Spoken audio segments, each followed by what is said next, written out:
profit the colonial masters. From the very beginning, look at the wharf, look at the railway stations. You gotta watch the lines very carefully. If you are not observant, you only came from the north, where the colonial masters pick things, down to the west coast, from where they transport these things to their home. Did the lines go everywhere? Absolutely not. No, it didn't. It was a fraud. Now, so whatever be the case, it was to profit them, and they put a vision into us from the very onset. And that vision was that we were made to be regional conscious. We are made to be a Yoruba man before you are a Nigerian. To be an Igbo man before you are a Nigerian. To be an Hausa man before you are a Nigerian. And in the course of those days, we lost focus that we are just a nation. And in the second part, it divided us with religion. Today, we talk about religion. We don't see ourselves as being one single entity, fighting the same cause. A Yoruba man will not feel free to build a house and live in the east. An Hausa man will not feel free to make an investment in the east. We've done this experiment. Absolutely, it's not working. The white man will tell you, if you read your history and you know your history, the way you read your Bible, you will know a lot of truth. And my best quotation in the Bible is, when you know the truth will set you free. Why are we fighting each other? We were there way back before the Arabs came in and conquered the people from the north. We were there before the British people came in and conquered us, brought us together, forced us together. We didn't bring this on ourselves. So today, we are fighting. But people forgot what is the real fight. The real fight is not just the East fighting the West or the East. The Muslims fighting the Christians. The fight is just the elites fighting the masses. It's like a game. It's like a game. They play on us. They don't want us to know the truth. And now somebody is there fighting. Oh, my brother. And now somebody, let him be in power. That is not the truth. The truth is, are you having the best life right now? Where is poverty at most, at its peak? When you go to north, not even in the east, the people agitating for freedom. Not even in the west, but right there in the people who own the power, the corridors of power in Nigeria, who are there for years, decades. What have they done to salvage their own people? They've done absolutely nothing. And that is why I'm saying that you, a man, you are a woman, you are a boy, you are a girl, you are coming from the north. I don't want you to see Nnamdi Kanu as your enemy. I want you to see him as that guy who stood up to challenge the status quo. The guy who first said, no, enough of this nonsense, enough of this madness. Enough of everything. He's the first guy with courage to do it. I know people tried before him and failed. But right now, I'm trying to tell you guys, everybody down there, that Nnamdi Kanu is not alone, because he has bred thousands like him. So, what Wole Soyinka said is right about the ideology of Nigeria. You don't just think you quench it. Okay, let me tell you the story. I know a lot of you don't know. This agitation in the first place, why not did what he did? In the first place, the protests around the world was a wake-up call to call Nigeria to watch her steps, the direction she is going. But they never heard. They thought it was a child's play. They never heard it. Nobody believed. A bunch of idiots in Europe doing nothing. No, this is not just a bunch of boys in Europe doing nothing. These are people who have come to know the truth and who really want to challenge the status quo. So, if you live there and you are still confused, you don't understand what we are talking about, you can go into your house and be there, and life goes on like always.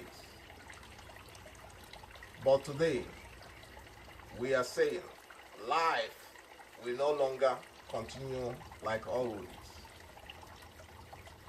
Go out, Nigerians living outside in millions, the cream of the society, those who are supposed to study and come back. After studying, they stay back in Europe, in America, in Asia. They don't think of home. Why is it they don't think about home? Because there is total chaos, anarchy, disarray. This is a land where you talk, you die. Where human life doesn't really matter. They are busy living like in the medieval days. Busy building mansions, thinking that it is what time it is. Today, it is not that time. That time is gone. Today, people are no longer building empires of stone. The time is gone. And that is what they still do. They thought when they build a beautiful mansion, they've done something so big. When they buy that fat car, they think they've done something so marvelous. The day is gone. Today, the world is building. The empires are changing. The empires are going to the mind. What is your mindset? What is your mindset? Nnamdi Kanu saw that Nigeria failed and nobody is challenging the status quo. He's saying one thing. What is your mindset? A typical Igbo man wants to be free. A typical Yoruba man wants to be free. A typical Hausa man wants to be free. He wants to enjoy his freedom. He wants to enjoy the labors of his hand. But has he got that chance? No way. So in essence, the message is just freedom. Freedom for everybody. Not just for the few privileged. When you are sick, you run into the jets, you fly overseas, and you receive medical treatment. And when your kinsman is sick, he goes to a Nigerian hospital, he dies. He dies because nothing is functioning the way it's supposed to be. Look at our educational system, everything is rotten. Look at the whole system, the whole process. I'm a Christian because I was born in the East. That is the truth. If I was born in the North, perhaps I'm a Muslim today.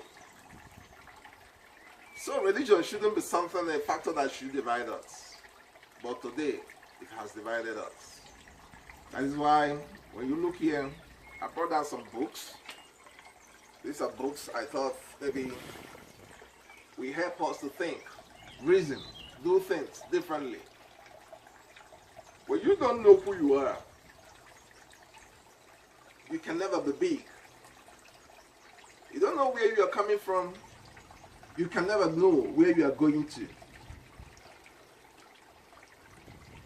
Today, nobody is talking about how to build that man. Nobody wants to know about the history. Look how the Europeans are documenting everything about their life. About everything. You know? I want you to know, you're not hiding everything. Who is talking about the war in Nigeria? The civil war. He's talking about Biafra. Why the war was fought in the very first place. Who is talking about what is happening today? But I stand to be corrected if it is a lie. But I know history will be kind on that man called Nnamdi Kanu. A lot of people spoke, a lot of people did things in their own way. But they were not able to push the information so high that people will be able to pick. A man I love so much, Chinua Achebe, gave Nigeria the finest gift before he died. And that gift is, there was a country. If you are a Nigerian, you never read this book, you are missing something.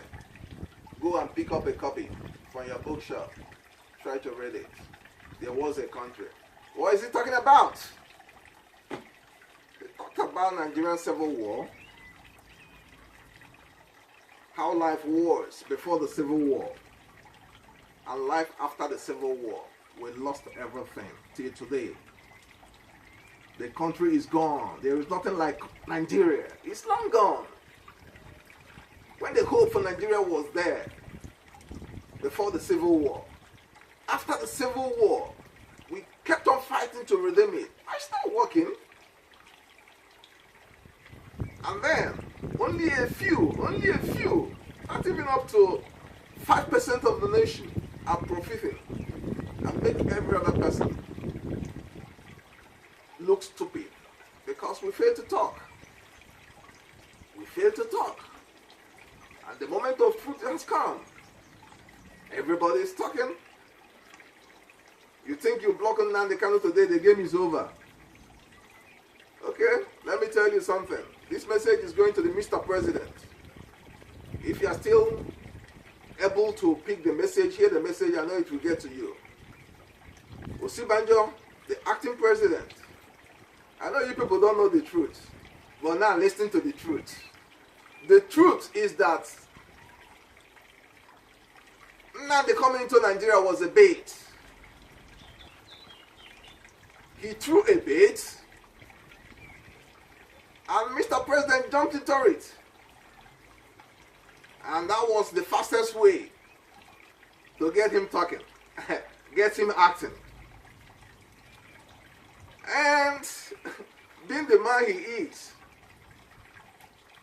he's just a military junta, nothing else.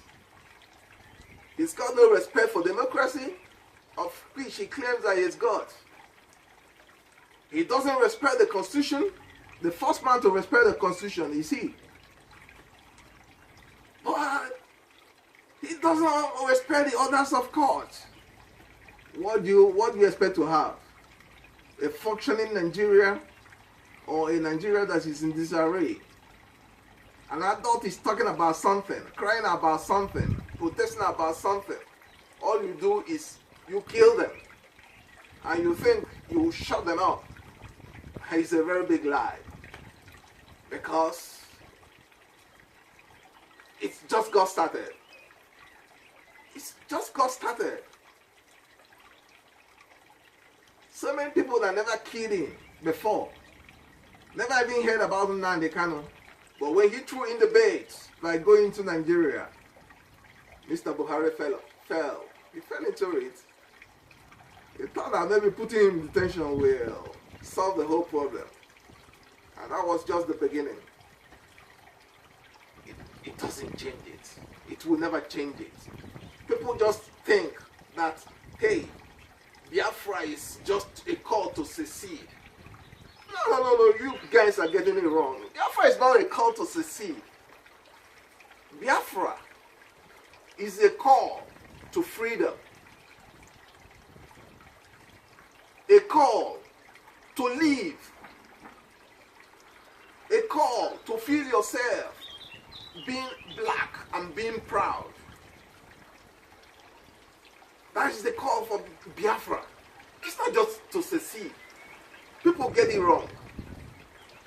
We want to change the idea that everything is falling apart when the center when things fall apart, the center can't hold.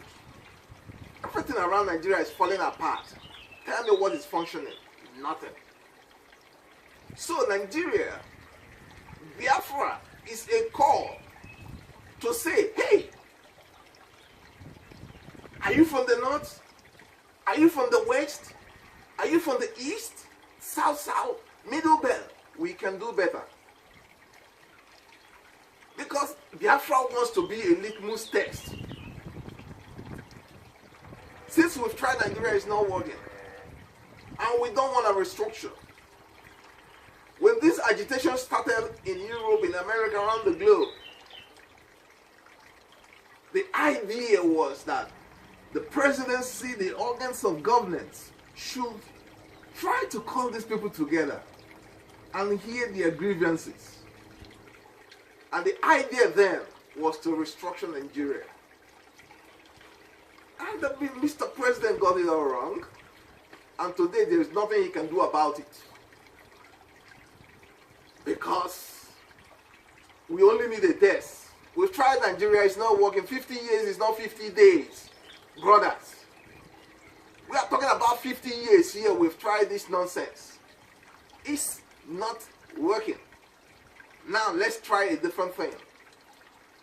Let's try, when you empower the people, if there could be a change. That is what we are talking here now. Let us empower the people. Sorry, I gave this book out. I gave the hard portion of it out. Inequality. What is inequality talking about? What can be done?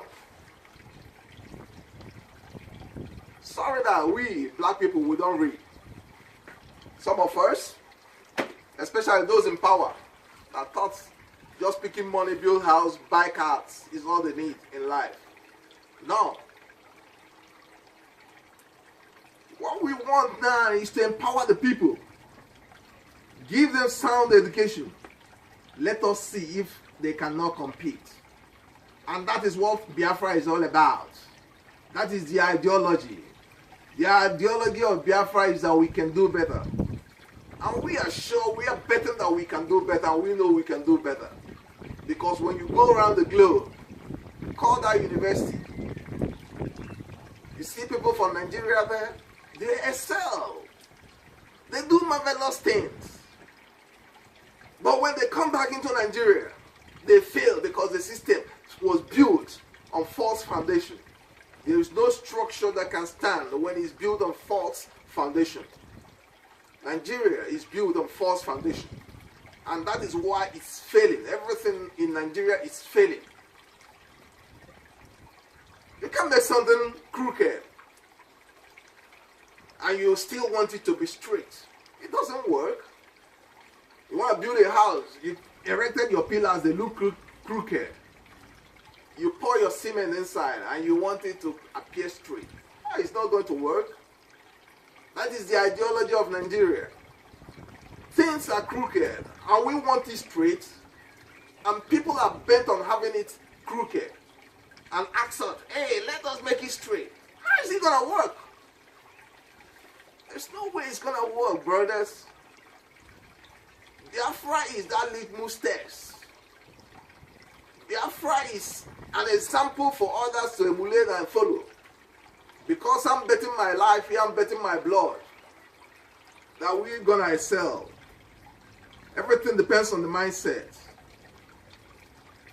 They sow the crap to our leaders that we are inferior. Are we inferior? We are not inferior. But we do inferior things. And that is why we are not recognized in the world. Oh, you think Nnamdi Kanu can live in London? He's a British citizen, brother. He can enjoy the best that life offers. But he chose to embark on this great journey to salvage Nigeria. And let me tell you the truth, because we are in the moment of truth. They gave you the impression that you can survive only from the oil. No. And let me tell you one thing. Are you from the north? Are you from the west? Are you from the east? Wherever you come from in Nigeria, just be proud, because you are blessed.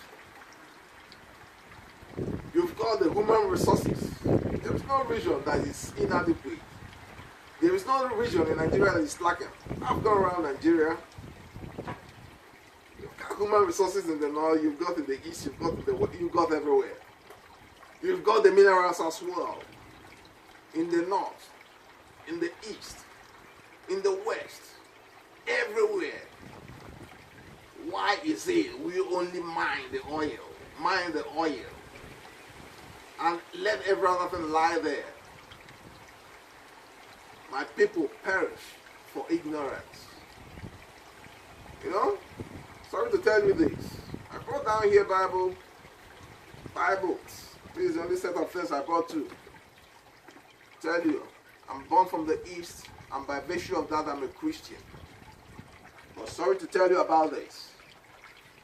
Religion is one of the things killing us the most in that country. Religion. The crooks, the evil ones, hide under the umbrella of religion and do evil things. Look at our leaders. I don't know where they are coming from. They will always preach being upright, being this, being that, when all of them lack integrity. They will always shout, I'm a Muslim, I'm a Christian. And none of them say the truth.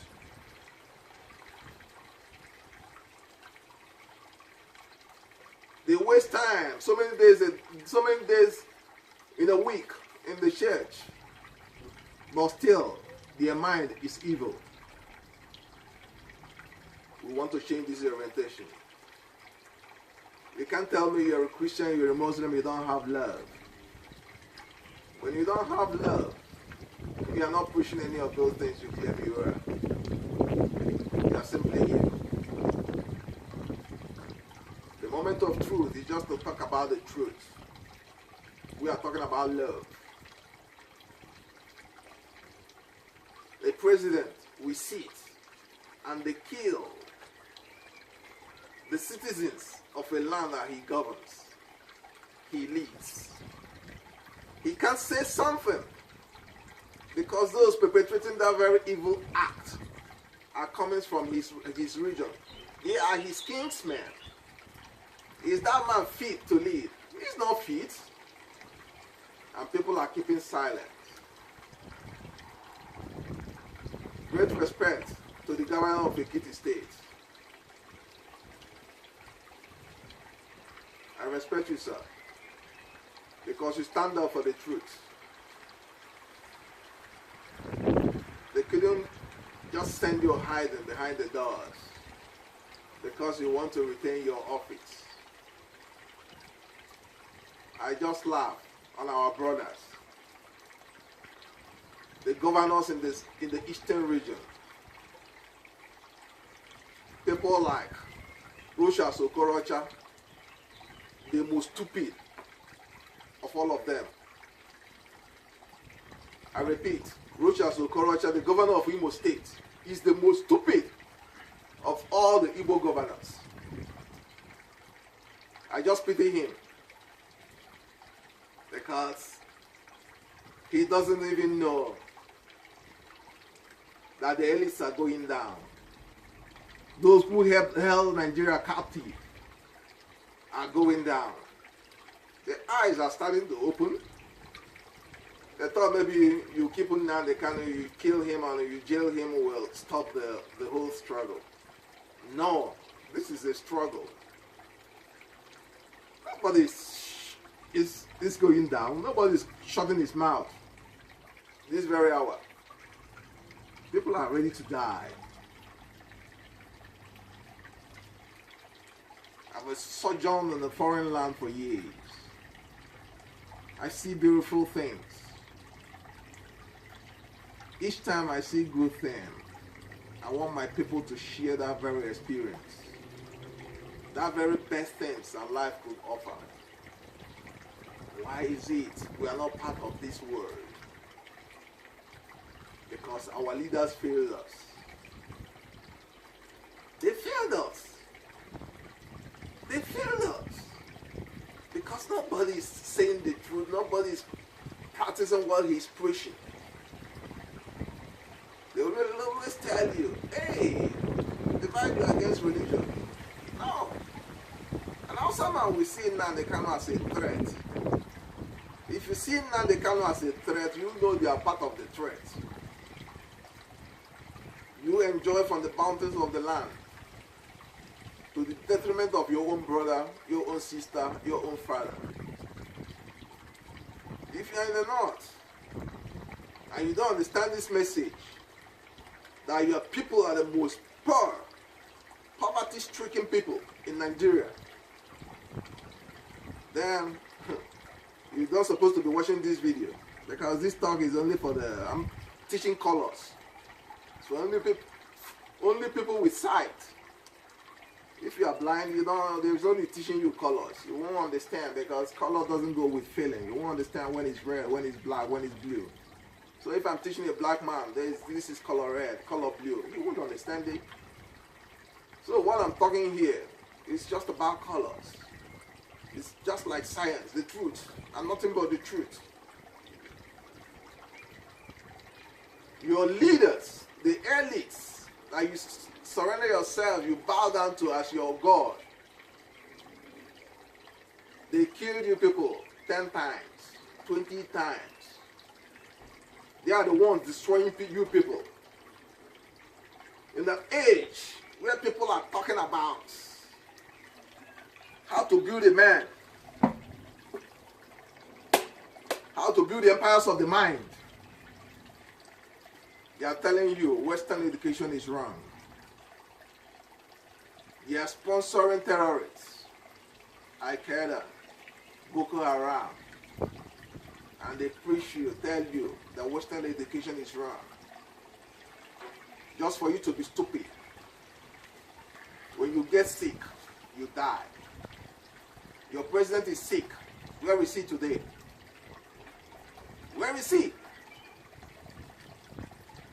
Yar'Adua, though he was a good man, when he was sick, where did he go to? For treatment. London. He died. Muhammad Buhari is sick now. Where did he run to? London. He won't come back the same. Mark my words.